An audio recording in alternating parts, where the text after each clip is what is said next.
Hello, everybody. Welcome to another movie review by your friendly neighborhood Kaw-Liga Jedi. Today, I'm going to talk to you guys about a movie you may or may not have heard about. It is called 1917. It is a war movie, and I put war in quotation marks. We'll get to that a little bit later. It is a war movie about the First World War. It follows two British soldiers who are sent on a daring rescue mission in order to make sure that almost a regiment, so about 1,600 men, do not die in a trap set up by the Germans. And to top it all off, one of the soldiers in that regiment is the brother of the soldier sent to rescue them, so it gives them extra motivation to basically find this group and get to them as quickly as possible. So I really loved this movie. I cannot talk enough about how much I love this movie. I've talked about it with my friends. It is absolutely spectacular. I'm recording this actually after we got back from watching it. That's how much I loved it. I got to get my thoughts to you guys right away. So first off, I want to talk to you guys about the cinematography of this movie. I thought it was really well done. I was actually really surprised that it wasn't one shot, because the way it's shot, it looks like it's just one continuous shot the entire time. And I did some research before recording this video, and it was just edited so well that they made it seem that way, but it was actually a lot of takes and outtakes and things like that. The visuals and the set pieces, this is just absolutely spectacular. It feels like you were in World War I. I'm a history teacher, and I would absolutely love to see this set. They've got the trenches down pat with all the parts, all the anatomy of a trench. The presence of no man's land is definitely a big part of this movie, at least the beginning part. It is absolutely crazy how accurate that part of it is. The visuals alone are just absolutely spectacular. Some of the best I've seen in a movie in a really long time. And the way that, like I said, the way that the camera is, it's almost as if you are following these two soldiers as they are going on this journey. And it feels like it's a nonstop story. Like, you cannot get up and go to the bathroom during this movie because you're going to be like, what the hell's going on? I have no idea. I thought the set design and I thought the costumes were spot on. Like I said, felt like I was in World War I. The music was amazing. It got emotional when it needed to be emotional. There were some jokes in this movie. There were a couple that were like dark humor or hangman's humor that I felt were pretty effective. But like I was talking to my friends after this movie, I may have laughed once or twice. This is not a movie that you're supposed to laugh at. It's not a Marvel movie. Don't go into that expecting this. All right, so spoilers. We're going to get into spoilers here. So you have been warned. If you have not seen the movie, this is where you would stop. You can skip to the end whenever I give my overall rating. But here are the spoilers. So we have two main characters. Their names are Schofield and Blake. Pretty sure they were both Lance Corporals. And they are sent to find Blake's brother. He's a lieutenant, or as they said in the movie, lieutenant, who's in the Devons, the second, I think it's the second Devons Battalion or something along those lines. They are walking into a trap. The Germans have orchestrated a tactical retreat, and they're trying to get the British to come in, and their British intelligence has basically provided information that, hey, this is a trap. You need to stop these men. They can't communicate with them because their telephone wires have been cut. And this is 1917, so the only way that you're going to get in touch with them is if you have a messenger. But the thing is, Blake and Schofield have to go through, I think it was 9 miles or so of enemy territory, or what was left of enemy territory. You have some allies in that region, but they don't know what they're walking into. So they have to traverse no man's land. There's some really great visuals there. Schofield sticks his hand in like a dead body, and it's super gross. And I'm like, oh, he's going to get gangrene or something, because that was just really gross. But it was really cool the way that they showed it. And some of those things, those are the pictures that I show my students, because they're really shocking, and they just bring out the sheer horror of this war, because it was a 20th century war fought with 20th century technology but 18th century tactics. So that just made for a really bad recipe. But spoilers. The younger Blake brother, he dies about 40 minutes into this movie. So basically what happens is Schofield and Blake are searching at a farmhouse. They find milk, and they are walking towards their objective thinking, oh yeah, this is kind of easy so far. We've only had to deal with a little bit, because they exploded a trench. There was a trip mine left by the Germans beforehand. But they're going in this farmhouse, and they see a dogfight overhead between two British pilots and a German pilot. And the German pilot crash lands into the barn that they're nearby, and they have to like take cover, and it's on fire, and they're being humans, and they're thinking about a guy who was burning alive, so they try to get him out. And I think the German guy is just like panicking. He's like, what is happening right now? And they are trying to make sure that he's taken care of. They're trying to get him water so that way he's taken care of. I'm sure they're going to take him prisoner. Schofield makes the comment, we should just kill him, put him out of his misery, but Blake says, no, we can't do that. And basically what happens is the German soldier then stabs Blake in the belly. Obviously, they're not near any medical attention or aid stations or anything like that, so he kind of just bleeds out, and Blake tells Schofield, hey, thank you for being my friend, make sure you get this to my brother, tell my family that I went quick, that kind of thing. And he's just like, yeah, I can do that for you. But before this was happening, the two of them were kind of talking about the horrors of war, and why are they fighting in the first place? I often make the comment to my students that there are a bunch of causes behind World War I, underlying causes between the various powers involved. We'll get into that for another video. I'll save that for another time. But basically, Blake is all about honor. He's all about doing whatever's asked of him. He's trying to be a hero because that is the one side of the argument in World War I. That's like the propaganda side they want you to believe. It's an empty feeling. He comments about, why didn't you keep your medal to Schofield from the Battle of the Somme? Schofield was through hell and back, and he got a medal for it. He's just like, why'd you get rid of it? And Schofield reveals to him that he sold his medal to a Frenchman for wine, and he wants to survive. He wants to find some type of satisfaction or some type of meaning in this, what the soldiers believe to be a senseless war. And they kind of, like, why are they fighting? And that's kind of what some other soldiers are doing as well. They're seeing that, they're super rude at the beginning of the movie. The soldiers are super rude to Schofield and Blake. They give them a flare gun if they are able to clear the enemy trenches or just make sure they're clear. They give them a flare gun, and they say, if you're going to get shot, just toss it back because we don't want the Huns to get that. And later on in the movie, Schofield is trying to move quickly to get to the Devons. That's what they're called in the movie oftentimes. Like, we got to get to the Devons. We got to get to the Devons. They're saying, the soldiers that are in the truck with Schofield, whenever it gets stuck in the mud, he's saying, we got to push, we got to push, we got to push. And they're kind of just like half-ass pushing. And he's grunting, and he's giving everything that he's got, and they clearly are not. So I think that's indicative of some of the differences and how Schofield changes over the movie. But I think it still kind of gives you the message that, hey, there's not really a reason why this war is going on. Basically, what happened, or the powder keg, I guess if you want to put it that way, was the assassination of Archduke Franz Ferdinand in 1914 by a Serbian. Archduke Franz Ferdinand, he was Austrian. So because a Serbian killed an Austrian in 1914, that is why Germans and British men are killing each other in the fields of Belgium and France in 1917. Like I've told my students, it doesn't make sense. It didn't make sense back then.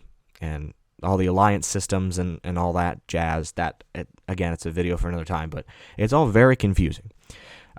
Next up, we have a river, and the bridge is out, so the troops that Schofield are traveling with, they're going to have to turn back around, but Schofield, he has to continue on. So he tries to cross a bridge, and there's this really cool scene where he tries to balance, and then a sniper starts shooting at him. He's like, oh my God, I got to get this figured out. And he takes some shots at the sniper, and he thinks he kills him, so he starts creeping into the house, and the camera pans behind him, almost like you're right behind him. And I think that's just really cool because it gives a lot of tension to the scene. It gives it stakes. It makes it feel gritty. Okay?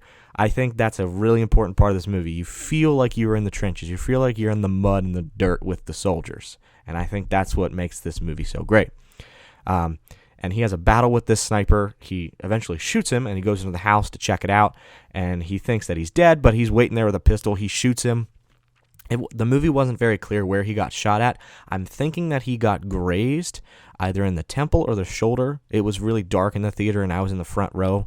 Believe it or not, this movie has been sold out 2 weekends in a row whenever I've tried to go. So it is pretty popular right now.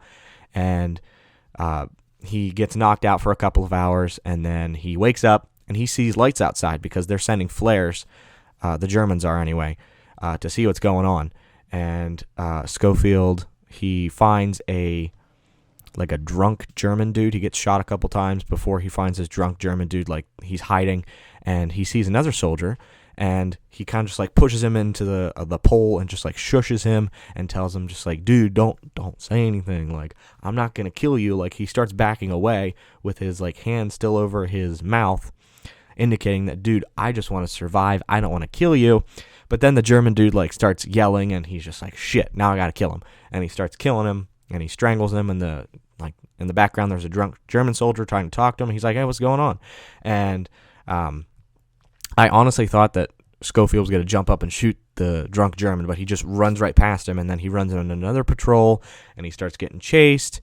And then he basically encounters a woman who I think I got those parts mixed up. Oh my gosh. But anyway, still, this is an important scene, so I'm going to talk about it. He finds a woman hiding. I'm pretty sure she's a French or a Belgian woman. I'm not sure. She's speaking French. Regardless, he finds this woman, and she has a child, but it's not her child. She has no idea who the parents are. She's just taking care of it. And he's trying to talk to her about where to go next. Like, he understands French, but he can't speak it. So he's having to like translate that way, and that was like I thought that was a cool challenge for him to overcome. And basically what he ends up doing at the end of this conversation, after she helps take care of him for a little bit, he gives them all the food that he's got. And that kind of just shows, at least I think, like the reason why he's at least still there, or why he like tries to justify why he's fighting. But then he encounters the drunk German soldiers. Then he encounters ones that aren't drunk. They start shooting at him, and then he escapes, floats down a river, and he kind of just like at peace for a little bit. He starts swimming, and you see like the flowers and the birds are chirping in the background, and then you see a log, and at that log there's a bunch of just dead and rotting bodies, both German and British, or maybe French too, but like their skin is just pale white, they're rotting, their eyes are just gross. It was a really cool set piece, but it was just really gross. And like he climbs out of the water and he starts crying. I thought he was going to puke a little bit, but he is just, at this point, he is mentally exhausted. He cannot go on, but he's got to, because he has a job to do. So he eventually wanders deeper into the woods by the river, and he finds a soldier singing. And he realizes that it's a British soldier, and there's like a British company, or maybe more than one company scattered around, and they're listening, and he kind of just like sits down and slumps up against the tree, and he's like, oh my god, I found another group of soldiers. It's not going to be the Devons. I failed my mission. They're almost going to attack. And then the soldiers come up to him, and they're just like, hey dude, what's going on? And that was my British accent. They don't say dude in the 1917, geez. But they're just like, what's going on? What's your deal? And he's just like, I have to find the Devons. And they're like, we're the Devons. And he's like, you are? Oh my gosh. And you can see that he's like renewed. He has a renewed sense of purpose. But they say, hey, we're the second wave. The first wave's already started the attack. And he's like, wait, what? So he rushes through the trench system. It's like white limestone. I thought that was pretty cool. He rushes into the trenches to try to find the colonel, and he starts running into people and just trucking them. And a couple of people have like pulled him aside and said, what are you doing? Like, you can't be doing this, that kind of thing.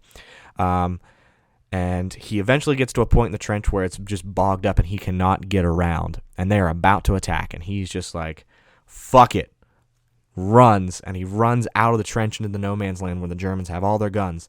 And at first he starts walking, but then whenever the attack happens and the artillery starts coming in and the machine guns are going off and all the rifles and things like that, he starts like sprinting. He trucks over a couple people. He gets knocked down by artillery shells and people, but he just keeps pushing on because he's got to find this colonel. He's got to tell them, hey, you got to call off the attack or else all these men are going to get killed.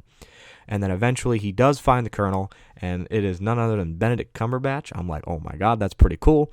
And at first he just like blows him off, just like, no, get out of my face. But he's just like, I have a letter from the general. You need to read this. And he reads it, and he's like, I honestly thought whenever he read it and he looked at it, I thought he was tearing it up because he just wanted to attack anyway. But he eventually is able to call off the attack, so his mission was successful. He wasn't able to kill a bunch of men because he was delayed, or save a bunch of men, I should say, because he was delayed. But after that, his mission is accomplished. He feels accomplished, somewhat. He still wants to find his brother Blake, but before he leaves, Benedict Cumberbatch says, "This war will end when the last man is standing." And that kind of just speaks to the confusion regarding why this war is happening and how this war is going to end. It's just who's going to take the shit the most and able to deal with it before the other side does. And if you guys know anything about history, it was the Allies, and Germany basically surrendered because they were running out of food. That happens a year after, whenever the Americans joined, because they got fresh troops. Or the Allies do, I should say. But so Schofield, he tries to find Lieutenant Blake, and he eventually finds him, and it is he's obviously the older brother, and he's played by the actor who plays Robb Stark from Game of Thrones, which I thought was pretty cool. He's a really good actor in that show, and I think this movie, he had maybe 2.5 minutes of screen time, and he did a really good job. I mean, a really good job. Like, we just met this guy, and I felt for him. Like, he displayed emotions so well. It was so well done. But afterwards, he gives him the younger Blake's rings and dog tags, and he says, "Hey, I'd like to write a letter to your mother saying, how great your brother was." And he's like, "Yeah, you can do that." And they kind of just like both go their separate ways after shaking hands. And Schofield kind of just like starts walking through a field, and he finds a tree, and he sits by himself, and he pulls out a picture of his wife and daughters. And on the back of his wife's photo, it says, "Come back to us soon." And it was just signed with an X, and he just looks at that, and that's how the movie ends. And at the end, the director and the writer of this movie, from what I was reading online, he wrote this story in 2016 after doing some research on, I think it was his great-grandfather, and he just dedicated the movie to him and all the veterans who served in World War I, which I think was pretty cool, and the sacrifices they made on both sides. I thought that was pretty interesting. But overall, I love this movie. I thought it was great. I think personally that this movie is more of a character movie. It's not necessarily a war movie. I think 1917 is more of a set piece, and it's kind of pushing the narrative of how does a person react when they're pushed to the limit? How does a person react whenever they are taken out of their comfort zone and able to do these certain things? And I think it shows the true nature of war. I don't really like those. I mean, I do like those movies from the 40s, 50s, 60s, 70s. They're basically propaganda films about war. They make war sound like this great thing. I played war in the backyard with my friends whenever I was a kid. I think everybody's pretty, or at least every boy, and at least in the United States, I think. Maybe I'm too old for that now. But they have played war some point in their lives, and they think it's like this cool thing. It's this great thing, but no, it is not. War is hell. War is about death, destruction. It's gritty. You're gonna get your hands dirty. It's not a pleasant thing. You're gonna do some things that make you question whether you should be alive or not. And I'm speaking from somebody who has never been in the military or ever been in that situation. You guys can obviously do some research on that and see soldiers' perspectives from people who served shit back from World War II to Afghanistan and Iraq today. Both my grandfather and my father were in the military, or my dad still is, I should say. So they know what it's like. I do not. I'm just speaking from what others have said and what they've told me and the stories that they've said. But war is shit. I really don't know how else to describe it. It's messy. It's brutal. It's humans killing other humans. We're not supposed to be doing that. At least I don't think we're supposed to be doing that. And I think this movie goes to show, what men sacrificed for what they believed in, whether that was right or wrong. And I think that we should we don't necessarily have to agree with them, but we at least have to respect their decision. And we cannot, the thing that I always tell my students is that we cannot judge people in the 2020 mindset from wherever they were at in history, whether it's ancient history, whether it was 1164 or 1917 in this example. Honestly, this is probably one of the best movies I've probably ever seen. It was emotional and actually made me feel something for once, unlike other movies. Now, I enjoy Marvel and Star Wars and all that stuff, as you can see from this channel, but this movie was emotional. It hits you. It makes you actually think, why does war happen? And I think that's a really important question, and I think that's especially relevant today in our day and age because we have different factors affecting us, and I think we all need to be cognizant of the fact that we can be susceptible to thinking emotionally instead of thinking logically.